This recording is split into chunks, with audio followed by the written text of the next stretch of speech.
மக்களின் செல்வாக்கை இழந்த திமுக கொள்ளையடித்த பணத்தை வைத்து தான் தேர்தலை நம்பி இருக்கின்றது என்று அதிமுக பொதுச் செயலாளர் எடப்பாடி பழனிசாமி தெரிவித்துள்ளார். இது தொடர்பாக ஈரோடு மாவட்டம் கோபிச்செட்டிப்பாளையத்தில் பிரச்சார பொதுக்கூட்டத்தில் பேசிய அவர், அத்திக்கடவு அவிநாசி திட்டத்தை நிறைவேற்றியது அதிமுக தான் என்றும், இன்றைய திமுக அரசு போல மத்திய அரசிடம் இருந்து நிதி கேட்கவில்லை என்றும் தெரிவித்தார். எந்த திட்டத்தையும் நிறைவேற்றாத திறமையற்ற அரசுதான் தற்பொழுது செயல்பட்டு வருகிறது என்றும் குறிப்பிட்டார். செங்கோட்டையனுக்கு மக்கள் மீது அக்கறை இல்லை என்றும் கூறிய அவர், செங்கோட்டையன் கட்சிக்கு திட்டமிட்டு துரோகம் செய்துள்ளதாகவும் கூறினார்.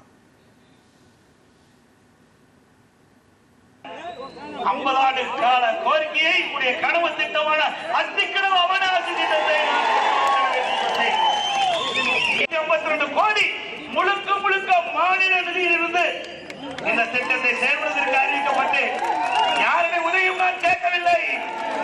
இப்பொழுது ஸ்டாலினை போல மத்திய அரசிலிருந்து நிதி கொடுத்தால்தான் திட்டத்தை நிறைவேற்றுவேன் என்று நான் பார்க்கவில்லை. இருக்கின்ற நிதி, மாநிலத்தில் இருக்கின்ற நிதி, விவசாய பிரச்சனை, விவசாய தொழிலாளர்கள் பிரச்சனை, நீண்ட காலமாக போராடி வருகின்ற அந்த மக்களுக்கு தீர்வு காண்கிற விதமாக, அவருடைய கனவு பலிக்கின்ற விதமாக அனைத்து இந்திய அண்ணா திராவிட முன்னேற்ற கழக ஆட்சியிலே அத்திக்கடவு அவிநாசி திட்டத்திற்கு